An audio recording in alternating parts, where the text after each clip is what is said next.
Haleluya. Shalom. Ya, senang sekali bisa ada lagi bersama-sama dengan Bapak Ibu di tempat ini. Ya. Saudara senang dengan orang di sebelah kiri kanan saudara? Halo. Ini kalau yang semua isi masih senang lah ya. Kalau nggak senang nanti pulang tidur di sofa. Ya. Kita semua berbahagia karena hari ini kita masih mendapatkan kasih karunia untuk beribadah bersama-sama di tempat ini. Amin. Ya. Ini tema yang saya mau sampaikan ya, melakukan pekerjaan baik. Tapi satu waktu, ya ini beberapa waktu yang lalu, ada seorang berkata begini, susah ya jadi orang Kristen. Ya. Kalau saya, kenapa susah jadi orang Kristen?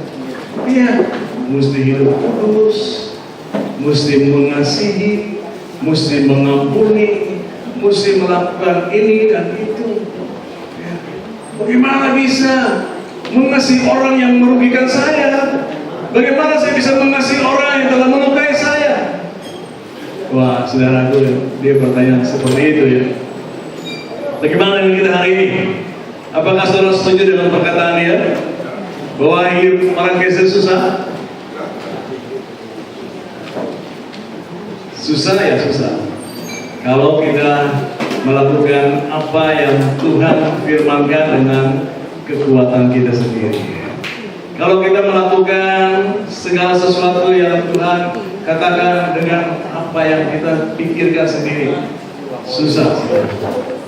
Saya ingat Mother Teresa berkata begini, kalau kamu terus pikirkan kesalahan orang, maka engkau nggak punya kesempatan untuk mencintai orang itu. Ya, saya ulangi ya, ini Mother Teresa bukan firman Tuhan, tapi lebih berkaitan dengan firman Tuhan. Kalau engkau terus pikirkan kesalahan orang, maka engkau tidak bisa mencintai orang itu. Ya, nggak punya kesempatan untuk mencintai.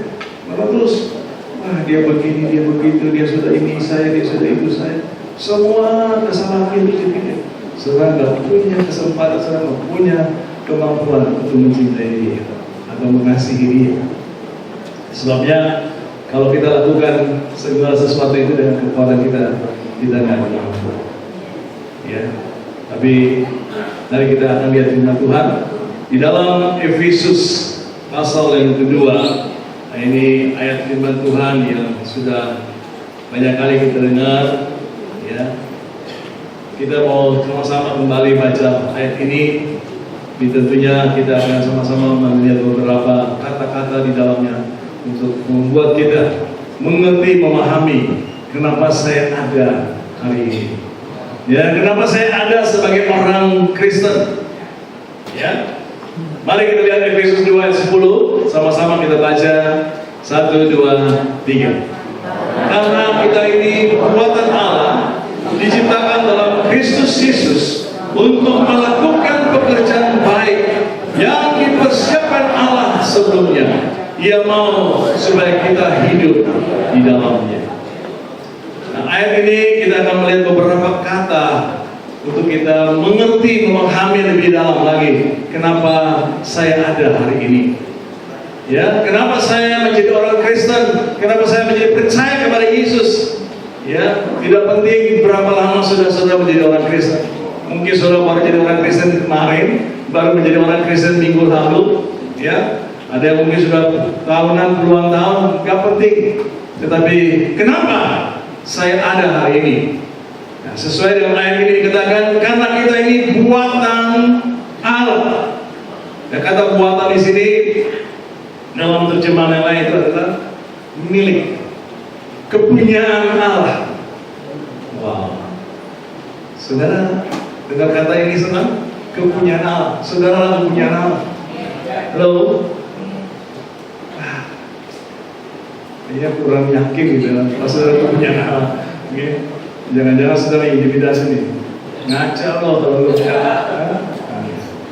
Saudaraku, kita yang ada hari ini yang mengakui Yesus adalah Tuhan, kita adalah kepunyaan Allah. Amin.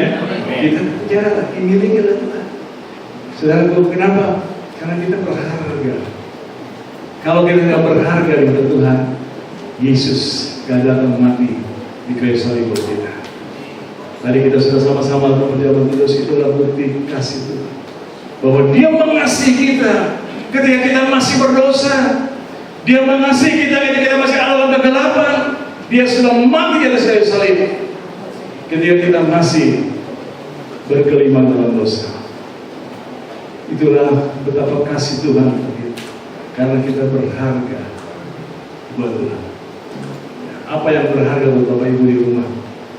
Ada orang yang berharganya, yang paling berharga itu mobilnya gitu ya. Saya pernah dengar gitu. Jadi mobilnya seorang tuh diperhatiin, dilihatin, dilap, dibersihin, isinya nggak pernah dilap. Karena kebanyakan memang yang senang mobil itu pria gitu ya. Kalau ibu-ibu, wanita mungkin perhiasannya ya. Jadi udah dimasukin dalam kotak ya. Tapi beberapa hari datang beberapa masih ada ya. Karena dikata di mana hartamu berada, itu hartamu berada. Kalau kita adalah hartanya Tuhan, maka hati Tuhan adalah kita. Amin. Kita punya Tuhan. Saudaraku, ya, gak penting bagaimana keadaan saudara, ya, dari suku mana, dari keluarga apa, dari satu sosial apa, tapi kita semua yang ada di dalam Kristus, kita adalah kebenaran. Ya, ini karena kita ini buatan, kata buatan itu dalam terjemahan itu kepunyaan Allah. Ya, Allah lah yang memiliki kita. Saudara, paham kalau Allah pencipta langit dan bumi, Dia penguasa alam semesta yang memiliki kita. Makanya Daud berkata, siapakah yang bisa membawa kita keluar dari kasih Tuhan? Ya, Paulus juga katakan siapa? Karena kalau Tuhan ada bersama kita, siapa lawan kita? Ya tentunya bukan manusia ya, tapi kuasa-kuasa yang lain saudaraku gak punya kemampuan untuk bertahan. Oke, dari kata yang pertama adalah buatan Allah, kepunyaan Allah. Yakinlah bahwa saudara adalah kepunyaan Allah. Ya, saya senang dengan kata ini. Saya kepunyaan Allah. Ya. Yang berikut dikatakan diciptakan ya dalam Kristus Yesus. Saudara itu diciptakan ya dalam bahasa yang lain kita ini adalah ya masterpiece. Masterpiece itu adalah satu ya sebenarnya benda seni ya, benda seni yang terbaik yang berharga. Kira-kira Bapak Ibu, kalau saya sebut benda seni yang paling berharga, ada yang ingat di dunia ini yang paling dikagumi apa? Lukisan Mona Lisa. Ya, dengan anugerah Tuhan saya pernah lihat lukisannya. Ya, dalam kaca saudara ditutup, kacanya tebal. Ya, motret pun juga masih dari jauh. Karena itu masterpiece, karena tidak ada duanya saudara. Ya, kita masing-masing adalah masterpiece-nya Tuhan. Nggak ada duplikatnya. Tuhan nggak punya dua Allah. Tuhan nggak punya dua teguh. Tuhan nggak punya dua aku. Artinya apa? Bahwa kita unik. Ya. Tuhan cipta kita masing-masing. Bahkan pernah diselidiki, ya, diteliti, saudaraku, yang bisa menunjukkan bahwa kita berbeda itu apanya? Sidik jari. Kalau saudara lihat tangan saudara, sidik jari kayaknya biasa-biasa aja. Ya, bisa bayangin kan, miliaran manusia yang sudah pernah ada di dunia ini, nggak ada yang sama sidik jari. Luar biasa ternyata. Karena tepuk tangan betul. Bahkan kembar sekalipun, saudara, nggak sama sidik jarinya. Itu bukti bahwa kita itu unik. Ya, unik ini bukan unik yang enggak gitu ya. Uniknya itu ciptaan yang spesial, ciptaan yang khusus. Kenapa? Karena dikatakan diciptakan dalam Kristus. Ya sudah, wow, Ya, di dalam Kristus kita ada bersama-sama dengan Yesus. Dalam Kristus, kalau Bapak Ibu bisa baca kitab Efesus itu paling banyak kata di dalam. Ya, di dalam Kristus, di dalam Dia, di dalam darahnya, di dalam kasihnya, di dalam kuasanya. Semua itu menunjukkan satu figur, yaitu Yesus Kristus. Jadi di dalam Yesus kita diciptakan oleh Allah. Ya, dalam ayat yang lain, mari kita baca dalam 2 Korintus pasal 5 ayat 17. Jadi siapa yang ada di dalam Kristus, ia adalah ciptaan baru. Yang lama sudah berlalu, sesungguhnya yang baru sudah datang. Jadi di dalam Kristus kita menjadi ciptaan baru. Itu yang dimaksud oleh Paulus dalam Efesus 2 ayat 10 tadi. Kita diciptakan dalam Kristus. Kita dilahirkan baru. Ya, kita dibawa kembali ke dalam suatu rencana Allah yang semula. Kita dilahirkan kembali di dalam rencana Allah yang semula. Saudaraku, karena kita ini adalah yang berharga buat Tuhan. Tuhan gak menyelamatkan malaikat, dan Tuhan selamatkan adalah saudara dan saya. Ya, saudaraku, kita diciptakan dalam Kristus Yesus. Dengan arti yang lain, diciptakan dalam Kristus artinya kita ada bersama-sama dengan Kristus. Saudara merasakan atau tidak tadi lagu itu? Ya, saudara melihat atau tidak? Saudara merasakan atau tidak? Kristus ada bersama dengan saudara. Amin. Ya, Yesus ada bersama kita. Wow. Ya, karena kita ini diciptakan Tuhan di dalam Dia. Ayat-ayat yang berkata dahulu tanpa Kristus kita tidak punya pengharapan. Kita ini orang-orang yang sebetulnya harusnya dimurkai oleh Tuhan. Kita ini harusnya orang-orang yang saudara tidak punya harapan untuk nantinya masuk surga. Tetapi karena kasih-Nya, karena anugerah-Nya, karena kemurahan-Nya di dalam Kristus, kita diselamatkan. Ya, Kristus datang mati di kayu salib untuk Bapak Ibu dan saya dibawa kembali kepada Bapa. Ya, saudaraku, jadi kita ini bukan ciptaan yang sembarangan. Ya, mungkin ada orang yang ya lahir karena kecelakaan. Jadi maksudnya kecelakaan ya. Orang yang pukul yang disalahin gitu kan, karena pukul. Tapi jangan salah, kata Tuhan punya rencana dalam hidup orang kita. Ya, lalu diciptakan dalam Kristus. Saya mau ajak lagi beberapa ayat lagi untuk meyakinkan kita bahwa kita ini bukan orang sembarangan. Jadi Efesus pasal yang pertama ayat keempat dan ayat yang kelima. Oke, sudah dapat kita baca sama-sama ya. 2, 3. Sebab di dalam Dia, nah sekali lagi sebentar, di dalam Dia, Dia ini adalah Yesus. Ya. Nah ayat yang ketiga itu Bapak berarti bisa lihat bahwa di dalam Kristus Allah telah menyediakan semua berkat surgawi buat kita. Ayat 4 ini dikatakan sebab di dalam Dia apa? Allah telah apa? Memilih kita. Saudara boleh kata ganti kita dengan namamu. Boleh baca sama-sama lagi lah. Sebab di dalam Allah, sebab di dalam Dia Allah telah memilih-pilih. Kayaknya belum semua sebut namanya.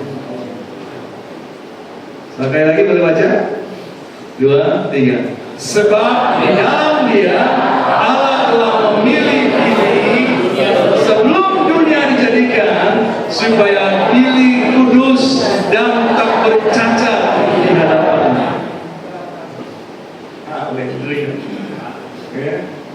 Siapa yang memilih kita? Allah. Bagaimana Allah memilih kita? Di dalam Yesus. Kapan Allah memilih kita? Sebelum dunia dijadikan. Kita nggak tahu sebenarnya persis dunia itu dijadikan berapa tahun yang lalu. Ya, ada yang bilang sudah jutaan tahun yang lalu bumi ini, dunia ini. Jadi kita nggak tahu sebenarnya. Tapi sebelum kita ada dalam kandungan ibu kita, Tuhan telah memilih kita. Haleluya. Ya, saya nggak ngerti saudara-saudara, kita tanya Tuhan, bagaimana Tuhan punya, ya, apa tuh? Punya bisa menyimpan data. Iya. Ya, karena bagi Tuhan tidak ada yang mustahil. Otak kita kecil, nggak bisa mikir, kok bisa ya Tuhan memilih kita sebelum dia jadikan. Lalu ayat yang kelima tadi, dalam kasih apa? Ia telah menentukan kita dari kapan? Dari semula. Dari semula itu dari sebelum dunia dijadikan. Untuk apa? Oleh Yesus Kristus untuk menjadi anak-anaknya sesuai dengan kerelaan kehendaknya. Wow. Halo anak-anak Tuhan. Halo anak-anak Tuhan. Halo anak-anak. Ya. Sederhana, ya. Ada banyak orang yang bilang, coba kalau saya jadi anaknya Jokowi ya, mungkin saya jadi wali kota di mana atau ya di mana. Ya. Kita lebih dari seorang presiden. Kita anaknya adalah boleh tepuk tangan buat Tuhan. Satu ayat lagi untuk menegur kita tentang kata di dalam. Ayat 2 Timotius 1 ayat 9. Oke, 2 Timotius 1 ayat 9. Mari sama-sama lagi kita baca. 2, 3. Dialah yang menyelamatkan kita dan memanggil kita dengan panggilan kudus, bukan berdasarkan perbuatan kita, melainkan berdasarkan maksud dan kasih karunia sendiri yang telah dikaruniakan kepada kita di mana? Dalam Kristus Yesus. Kapan? Sebelum perbuatan. Saudara-saudara yakin bahwa saudara kepunyaan Allah? Saudara-saudara yakin bahwa Allah menciptakan engkau di dalam Kristus? Allah memilih engkau menjadi anaknya. Allah menentukan engkau menjadi anaknya sebelum dunia dijadikan. Haleluya. Ya.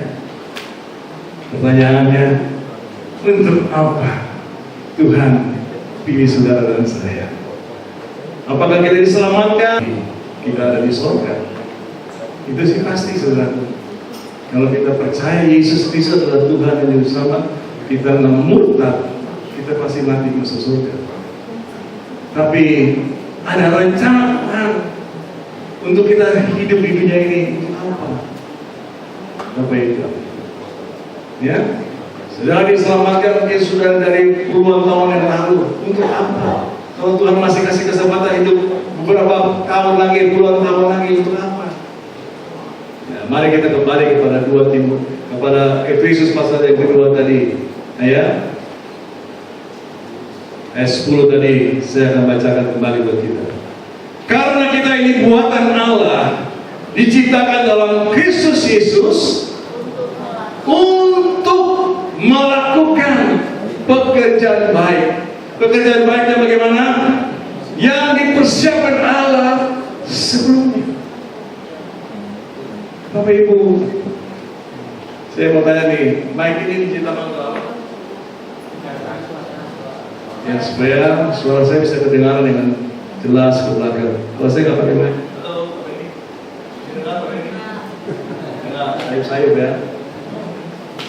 Ya, tapi ada seorang ibu yang nggak ngerti nih. Ini mic buat bisa dia kayak coba di rumah saya deh. Coba. Dia kalau pulang, dia bisa saudara. Tapi mic ini diciptakan bukan buat sambal. miss dia, ya. Dia bukan saudara untuk pulang sama, tapi untuk saudara saya. Ya. Saudara punya HP? Punya HP? Ya, apapun mereknya punya ya. HP diciptakan untuk apa? Saudara punya HP untuk apa? Bisa telepon, ya tuh bisa WA, ya bisa komunikasi. Jadi nggak penting mereknya. Istri saya suka godain saya, kamu punya handphone bagus, ya gitulah, pakai iPhone. Tapi cuma bisa telepon sama WA, kamu beli aja yang biasa. Ini enggak. Karena saya dibahiskan sama anak saya. Nah, HP kalaupun mereknya mau yang paling mahal, tapi kalau dia nggak bisa dipakai buat telepon, ngapain itu HP? Arloji saudara, saudara pakai arloji ini diciptakan untuk apa? Menentukan waktu yang tepat. Jadi walaupun mereknya Rolex, tapi nggak bisa tunjuk waktu yang tepat, dia bukan arloji saudara, dia perhiasan. Saudara ngerti? Nah demikian firman Tuhan berkata, kita diciptakan dalam Kristus Yesus untuk melakukan pekerjaan baik. Bapak Ibu kita semua ada hari ini di sini. Ya, sejak kita percaya pada Yesus, kita telah ditetapkan untuk melakukan pekerjaan baik. Pekerjaan baik yang Allah sudah persiapkan sebelumnya. Ya, saudaraku. Nah, kita nanti mau melihat ya firman-Nya untuk menentukan kita. Ya, pekerjaan baik yang bagaimana, yang macam mana. Sebelumnya, mari kita mau dengar dulu satu kesaksian.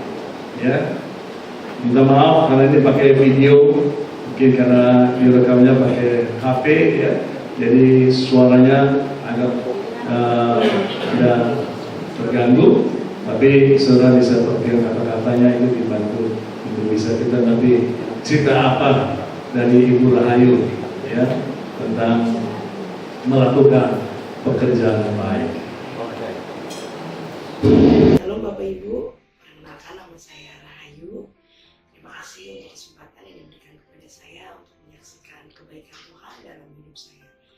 Saya mengenal Tuhan, mengenal Yesus pada tahun 2000. Saya bertobat, saya percaya kepada Tuhan. Saya bersyukur karena Tuhan pilih saya dari sekian banyak orang untuk saya boleh mengenal Dia dan percaya kepada Dia. Dari latar belakang saya yang orang tidak percaya, saya dipilih dan saya berterima kasih kepada Tuhan. Untuk kenapa saya punya motivasi untuk melayani Tuhan, karena buat saya apa yang Tuhan sudah berikan dalam hidup saya tidak bisa membalas daripada hidup saya untuk Dia. Saya mempunyai kerinduan saat saya pertama kali bertobat. Saya kenal Tuhan, saya pada satu ibadah saya ada di sekolah minggu karena saya bekerja untuk membawa anak majikan saya pada gereja, dan saya ada di sana, dan ternyata itulah yang membuat saya tertarik kenapa saya bisa mengikut Tuhan. Saya bersyukur lalu ada satu momen di mana saya mengikuti KKR, dan di sana saya mengambil keputusan untuk saya boleh terima Yesus sebagai Tuhan dan Juru Selamat. Dan pada saat itu saya diberitahu kepada teman saya bahwa apa yang kamu minta kepada Tuhan di saat kamu percaya kepada Tuhan, Tuhan akan jawab. Jadi saat itu saya belum begitu fasih untuk berdoa, tapi saya bilang, Tuhan, saya mau menjadi guru sekolah minggu pada saat KKR itu berjalan. Jadi saya bilang, Tuhan, saya menerima Yesus, dan saya ucapkan itu kepada Tuhan. Dan puji Tuhan, Tuhan jawab. Dan sampai detik ini saya boleh melayani di anak-anak, dulu masih di sekolah minggu, tapi sekarang ada di gereja anak ikan. Saya bersyukur saya boleh ambil bagian di situ, dan itu yang membuat saya bersemangat. Ya, saya tahu bahwa Tuhan sudah memberikan yang terbaik buat hidup saya, dan saya mau memberikan yang terbaik juga untuk Tuhan lewat hidup saya, lewat pelayanan saya. suka duka ada di pelayanan gereja. Pasti Bapak Ibu tahu ya, ketika anak-anak mungkin tidak bisa diam saat di kelas, dan saya harus sabar menghadapi mereka. Dan hari ini saya boleh lihat anak-anak yang ada di gereja yang saya layani, mereka boleh bertumbuh dan mengenal Tuhan dan hidup takut akan Tuhan. Jadi lebih banyak sukanya dibanding dukanya Bapak Ibu kalau ada di pelayanan anak ya. Karena ketika saya lemah, saya semangat melihat anak-anak untuk datang beribadah kepada Tuhan. Setiap kali ada pergumulan maupun ada kendala, saya juga bersyukur saya ada di komunitas, saya ada di komsel, dan saya juga ada bersama dengan teman-teman yang melayani Tuhan, sehingga saya tetap dikuatkan setiap kali ada pergumulan. Jadi Bapak Ibu, saya menghimbau mari ambil bagian di dalam melayani Tuhan. Apapun pelayanan yang Bapak Ibu ambil, itu adalah bagian dari Bapak Ibu mencintai Tuhan, dan Bapak Ibu akan bertumbuh di sana dan menjadi berkat untuk banyak orang. Terima kasih untuk kesempatan kesaksian yang saya berikan, kiranya boleh menjadi berkat buat Bapak Ibu semua. Tuhan Yesus memberkati. Amin. Mudah-mudahan Tuhan. Mari kita dengar kesaksian juga Ayu di mana setelah dia mengenal Tuhan, mengalami Tuhan, dia banyak berdoa kepada Tuhan. Di dalam dalam Efesus 2 tadi dikatakan kita diciptakan dalam Kristus Yesus untuk melakukan pekerjaan baik. Ya, kita diselamatkan untuk melakukan pekerjaan baik, bukan melakukan baik untuk kita diselamatkan. Perhatikan baik-baik ya. Kita diselamatkan untuk melakukan pekerjaan baik, bukan melakukan pekerjaan baik untuk diselamatkan. Beda saudaraku dengan yang lain. Kita bukan melakukan yang baik supaya nanti kalau kita meninggal kita masuk surga. Kita diselamatkan terlebih dahulu, baru kita bisa melakukan pekerjaan baik. Ya, tadi diceritakan oleh Bu Rahayu saudara. Nah, kita ada di dalam jemaat ini, kita juga ada di dalam komsel, ya, jemaat, ya, gereja lokal, komsel itu adalah ya rumah Tuhan, itu juga adalah tubuh Tuhan. Artinya saudaraku, kita bisa melakukan pekerjaan-pekerjaan baik, atau kita bisa berfungsi sesuai dengan karunia kita masing-masing. Ya, tadi dikatakan bahwa Tuhan memberikan kepada kita panggilan yang saudaraku menurut kasih karunia-Nya. Artinya bahwa Tuhan memberikan kepada kita ada karunia-karunia yang khusus saudaraku. Saya mau ajak kita juga baca 1 Korintus pasal 12.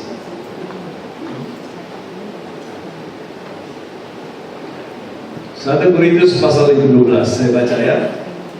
Karena sama seperti tubuh itu satu dan anggota-anggotanya banyak, dan segala anggota itu sekalipun banyak merupakan satu tubuh, demikian pula Kristus.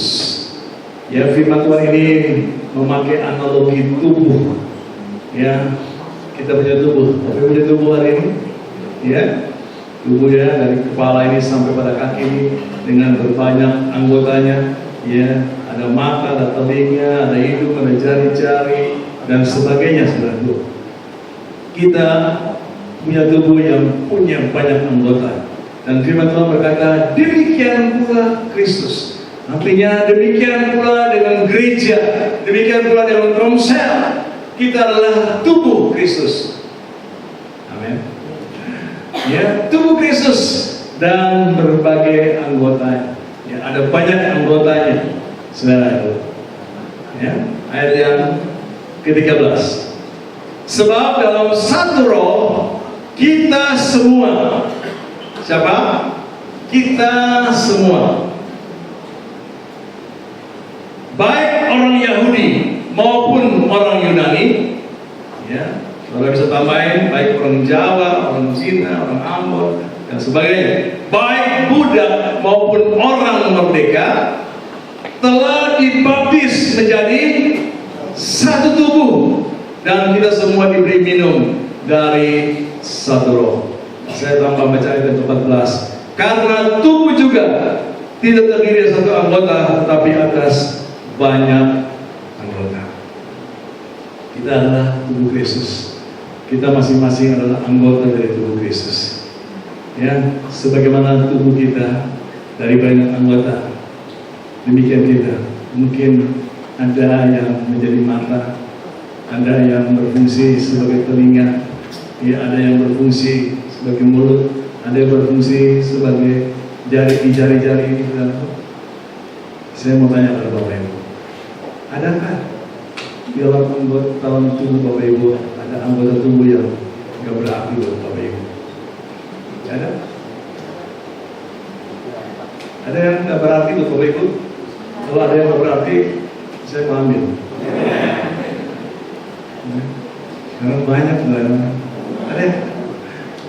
Ada. Semua berarti, semua punya fungsi. Demikian juga dengan kita di dalam tubuh Kristus. Kita di dalam gereja lokal, kita di dalam komsel. Kita semua punya fungsi. Ya, tidak ada yang selalu jari-jari kita ini punya fungsi yang juga berbeda. Jempol, ya lumayan lah ya, kalau buat mekan-mekan gitu masih. Tapi kalau untuk masuk ke bawah yang kecil, baru mungkin jadi hidung gajah, ya kan? Kelingking, karena masih kecil, ya buat makan emang agak susah. Tapi dia berfungsi, masuk bawah kecil. Ya. Adakah saudaraku ketika lagi gatal? Jempol.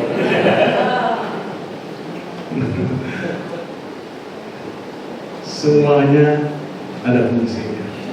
Ya, satu ayat lagi saya baca, 1 Korintus 12 ayat 18.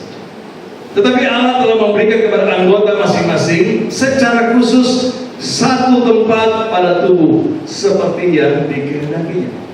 Jadi artinya bahwa Bapak Ibu Saudara kita masing-masing Tuhan tempatkan di dalam gereja lokal ini atau Tuhan tempatkan dalam komsel saudara dengan ya saudaraku kehendaknya, sesuai dengan kehendaknya khusus ya.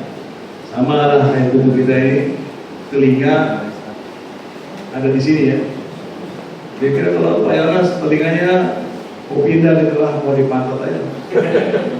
Kalau ngobrol sama orang jadi kurang aja. Orang lagi ngomong kita begini. Tapi kan itu kan tubuh baik. Coba hidung ada di sini ya, mau di jidat, kita duduk, hidungnya yang duduk, ya kurang baik. Jadi Tuhan sudah tempatkan kita masing-masing seperti anggota tubuh kita ini ditempatkan khusus dan berfungsi juga secara khusus. Demikian di dalam rumah Tuhan, di dalam tubuh Kristus. Saya lanjut ya, Roma 12 ayat 4. Sebab sama seperti pada satu tubuh, kita mempunyai banyak anggota, tetapi tidak semua anggota itu mempunyai tugas yang sama. Ya, mata untuk mendengar, telinga untuk melihat, amin. Mata untuk melihat, telinga untuk mendengar, tangan untuk bekerja, kaki untuk berjalan dan sebagainya. Bahkan alis ada fungsinya. Ada fungsinya. Fungsinya apa?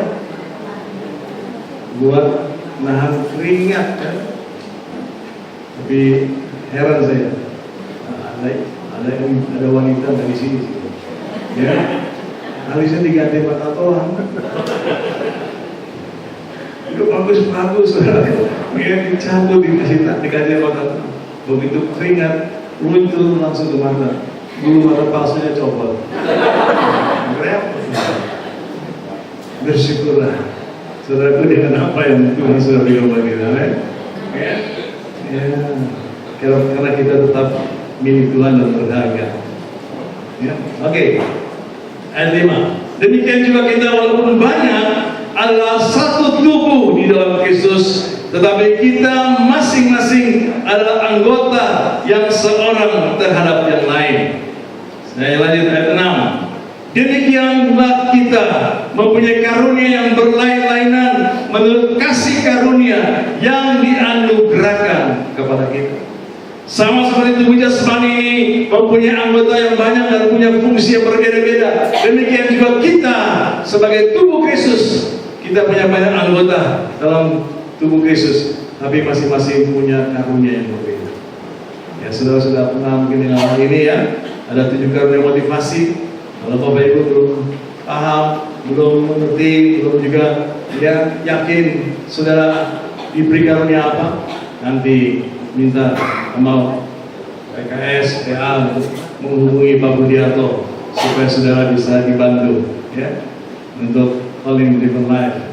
Itu bisa menolong kita untuk meneguhkan, oh ternyata saya punya karunia ini. Ya, tapi saudara sendiri tidak menentukan bahwa saudara di situ. Tuhan yang menentukan saudara di situ. Ya, saudara meneguhkan saudara. Ya.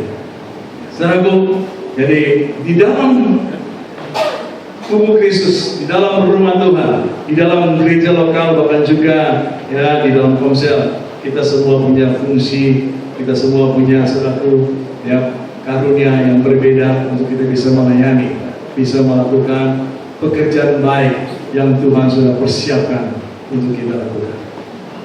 Ya, di dalam gereja lokal di sini, saudaraku, kita juga sudah ya ada pelayanan-pelayanan. Ya.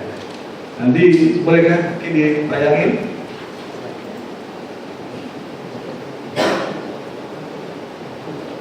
Nah, Bapak Ibu boleh scan. Ya, Bapak Ibu boleh scan itu, krisnya itu. Lalu nanti Bapak Ibu bisa masuk ke sana dan memilih. Di situ ada pelayanan-pelayanan yang sudah ditulis, dan mungkin juga ada yang belum tertulis di sana. Tapi Bapak Ibu punya kerinduan, ya boleh aja Bapak Ibu tulis di saran, ya. Ada kata, ada saran, tulis aja. Ya. Ya, saya kemarin baru pulang dari Sulawesi, melayani di satu kampung-kampung lain sih, baru mengunjungi sebuah sekolah misi di pedalaman Sulawesi. Perjalanan lumayan, ya nggak terlalu jauh sih, cuma 12 jam dari Makassar. Nah, lalu di sekolah itu ceritanya begini, ya karena orang-orang sederhana dari kampung-kampung dibawa untuk bisa dididik, dilengkapi untuk jadi utusan misi. Jadi ada yang ditanya begini, kamu apa? Panggilanmu apa? Dia jawab sederhana, menyapu. Menyapu ya, kita kan lucu banget gitu ya. Panggilannya menyapu semua orang yang bisa nyapu gitu ya. Tapi itu yang ada di dalam pikirannya dia. Ya baru nanti dia dijelasin ya yang Tuhan maksudkan ya tidak sekedar menyapu. Jadi saudara, mari kita mau terlibat ya, berfungsi dengan karunia kita masing-masing. Ya, ada hashtag itu nanti ya, terlibat hebat. Kenapa terlibat hebat? Karena karunia kita itu semuanya punya fungsi. Ya, kita semua saling membutuhkan. Seperti tangan membutuhkan kaki, kaki membutuhkan tangan, ya, mata membutuhkan kaki. Semua kita saling membutuhkan, dan kita bisa bekerja bersama-sama, bergerak bersama-sama sebagai tubuh Kristus sesuai dengan karunia yang Tuhan percayakan kepada kita.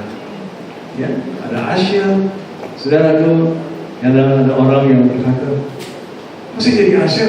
Saya kan bos. Ya, bos itu sebenarnya bisa orang suruh. Ya, saya ngomong, kenapa saya bisa jadi Asia? Memang kesannya, kelihatannya Asia cuma berdiri di depan, selamat pagi, shalom. Sepertinya ya lewat begitu aja. Saudaraku, Asyur di zaman perjanjian lama itu adalah penunggu pintu bait Allah. Orang-orang yang menjadi penunggu pintu bait Allah bukan orang-orang sembarangan, bukan orang-orang yang nggak ada ya kerjaannya lalu ditempatkan di depan pintu. Enggak, mereka dipilih oleh raja, dipilih oleh imam-imam untuk mereka ada di situ. Salah satunya adalah Obed Edom. Nah, Obed Edom itu sudah tahu kan ceritanya? Bagaimana keluarganya diberkati ketika ada tabut Allah, tabut perjanjian di dalam rumahnya. Tabut perjanjian itu menggambarkan hadirat Tuhan. Nah, dia dipilih oleh Daud untuk menjadi penunggu pintu di bait Allah. Jadi sebelum orang-orang bertemu dengan baik, dengan tabut perjanjian, sebelum orang-orang bertemu dengan hadirat Tuhan, bertemu lebih dulu dengan Asyar. Jadi saudara Asyar, senyum itu bisa membuat orang sembuh. Halo, tepuk tangan dulu Asyar. Cuma kalau pakai masker, kalian nggak bisa kelihatan senyum. Nah, coba buka dulu maskernya. Nah, keren. Asyar salamin aja saudara, karena ada Roh Kudus dalam diri kita. Roh Kudus itu mengalir, menjamah orang itu. Jadi Asyar itu bukan suatu pelayanan yang biasa gitu ya. Nah, ada multimedia. Saudara diberkati selama ibadah kita minggu lepas minggu di sini. Ya, ada teman-teman kita, ada Pak Denny, ada Pak Fendi, yang mereka setiap minggu ada di sana untuk melayani kita dengan tayangan yang bagus ini. Tepuk tangan, tepuk tangan.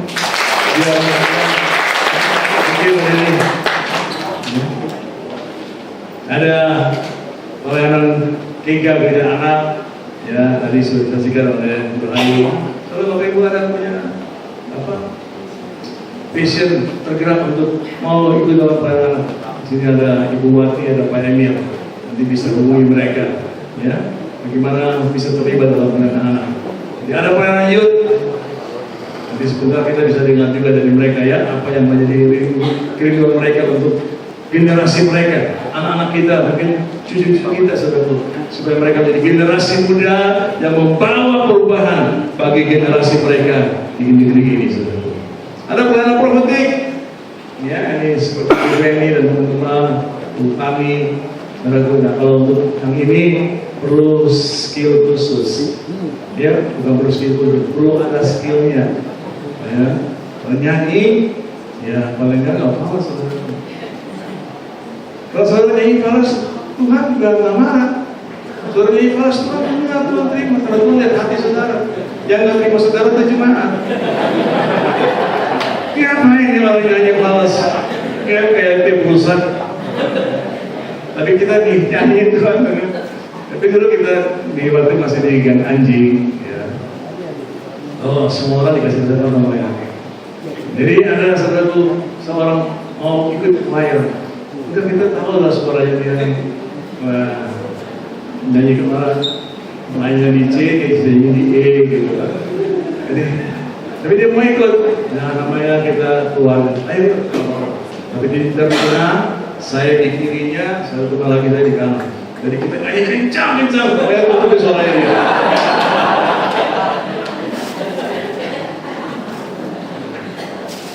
Saya nggak tahu Pak di sini, katanya kalau tadi ke TC, katanya karena mereka dengar ini suaranya kurang baik, jadi dikecilin.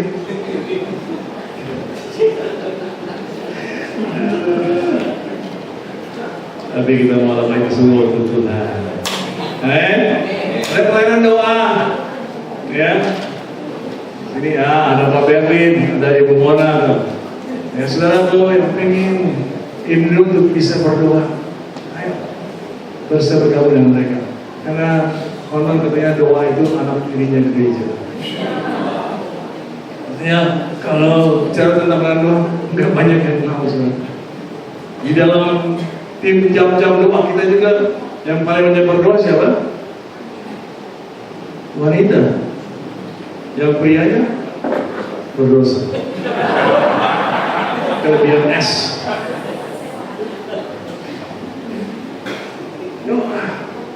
Saudara doa itu tiang gereja, ya mereka penjaga kota. Kita terus bisa beribadah dengan baik. Ya juga adalah peran mereka. Pelayanan doa keliling itu bukan beda sama yang ibu-ibu suka keliling mall. Ya, doa juga sih supaya ada banyak sale. Ya. Habis itu tanda tangan, bikin tanda heran, ya, tanda tangan, ya. Suaminya yang heran kamu masih bayar pelayanan sukma, itu ada ya, sukma. Apa itu sukma? Bukan nama orang tuh, besuk dan kematian. Ya. Hari ini kita ada sebagian nggak hadir karena sedang melayani, ya, almarhumah Ibu Eva Lego sudah dimakamkan sana ya. Jadi saudara-saudara, besok pelayanan ini banyak orang diselamatkan saudara. Ya, saya tidak terlibat banyak di sini, tapi saya beberapa kali ikut besuk orang sakit, ya, dan dari orang itu sembuh, keluarganya menjadi percaya. Di dalam kematian ada jemaat meninggal, dia sendirian yang Kristen, yang keluarga lain belum. Kami layani, saudaraku, di dalam ibadah penghiburan, keluarganya semua terima Yesus. Ini pelayanan yang luar biasa saudaraku, ya. Karena kalau sudah berhadapan dengan kematian, semua orang masih mikir saudara. Ya, apalagi kalau lagi sakit udah divonis oleh kemudian ya, saudara paling gampang bilang kita tentang Injil, dia pasti percaya. Ada juga sih yang mau percaya, ya, tapi kebanyakan mereka mau percaya dan didoa. Ya. Pelayanan yang lain, ya, pemerhati saudara ini. Nah, kita dulu di itu masih satu Abdullah di Speed Plaza, semua jemaat pasti diarahkan untuk, ya Pak, tour of duty, ya, masuk dalam semua pelayanan, saudara. Ya, habis SPK biasanya ada, ya, pelayanan yang diarahkan. Nah, saya juga begitu, kami semua lewati. Saya cuma satu yang nggak bisa lewati, yaitu gereja anak. Karena hari pertama saya masuk ke kelas anak, ada yang nangis. Saya nggak tahu apa saya serem gitu ya, mungkin dulu alhamdulillah masih banyak, ya. Tapi ada teman saya yang serupa dengan saya, orang Timor, ya, Bupati tahu Pak Philip, ya. Dia disenangi sama anak-anak. Pakai apa ilmunya? Anak-anak lihat saya tadi. Satu hari saya dengar khotbah dari seorang penjual jaminan lagi. Kalau ada anak ketemu saudara dan anak itu nangis, periksa diri. Saya bilang mau dulu di khotbah, Tuhan, tentu pasti ada sesuatu yang saya harus beresin ya, sampai anak takut. Kenapa? Karena semua anak-anak senang dengan Yesus. Karena kita diciptakan di dalam Yesus, dan kita ini juga sedang menuju keserupaan dengan Kristus. Jadi sebagaimana anak-anak senang dengan Kristus, mestinya anak-anak juga senang dengan itu. Ada amin? Ya, semoga hanya saya yang alami itu. Oke, jadi mari Bapak Ibu Saudaraku, kita semua mau terlibat hebat, ya.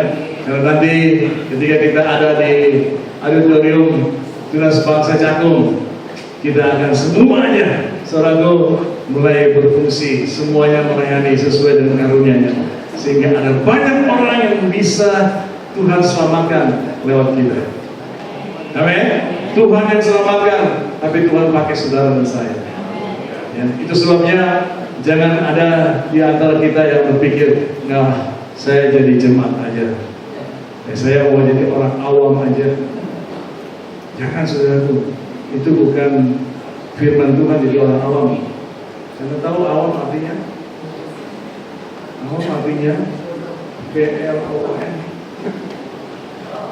Nah, dan di sini nggak ada yang bohong, karena kita semua diciptakan dalam Kristus. Kita semua punya kasih karunia yang sama dari Kristus. Amin. Ya, jadi bilang sama-sama, ayo terlibat. Oke. Kata yang terakhir, kata-kata yang terakhir dari Efesus 2 ayat 10 itu, saya baca kembali ya. Karena kita ini buatan Allah, diciptakan dalam Kristus Yesus untuk melakukan pekerjaan baik yang dipersiapkan Allah sebelumnya. Ia mau supaya kita hidup di dalamnya. Apa artinya hidup di dalamnya? Selama saudara hidup 24 jam sehari, 7 hari seminggu, 365 hari setahun, lakukan pekerjaan baik yang Tuhan kerjakan. Artinya setia sampai akhir. Ketika nanti saudara bertemu dengan Tuhan, Tuhan bisa berkata, sabaslah engkau, hamba-Ku yang setia. Amin. Saudaraku, kalau saudara sudah menemukan panggilanmu, sudah menemukan tempatmu di dalam gereja ini, teruskan, lanjutkan. Kalau saudara belum menemukan, ayo bertemu dengan Pak Albert, Pak Henry di sini, ya, ada Pak Yonas, ada PA di tempat ini. Saudara bisa bertanya dengan mereka, ya, dan mereka doakan saudara bisa diteguhkan. Oh, Tuhan mau saya lakukan ini, lakukan ini. Amin. Karena kita semua adalah anak-anak Allah. Kita semua adalah anggota tubuh Yesus. Ya, kita bukan jemaat yang hanya melakukan 6D, datang, duduk, dengar, diam, duit, dia yang terakhir terjemahkan sendiri. Ya. Apa dia yang terakhir, Mas? Dungu. Karena nggak berfungsi, karena terlibat. Saya percaya bahwa hari ini kita semua mau, ya, melakukan apa yang Tuhan katakan. Yang sekali lagi kita baca sama-sama. 2, 3. Karena kita ini buatan Allah, diciptakan dalam Kristus Yesus untuk melakukan kebenaran. Yang dipersiapkan Allah sebelumnya. Dia mau supaya kita hidup. Sekarang kita ganti kata kita dengan nama saudara. 2, 3. Karena pilih ini buatan Allah, diciptakan dalam Kristus Yesus untuk melakukan pekerjaan baik yang dipersiapkan Allah sebelumnya. Dia mau supaya kita hidup di dalamnya. Tuhan Yesus memberkati.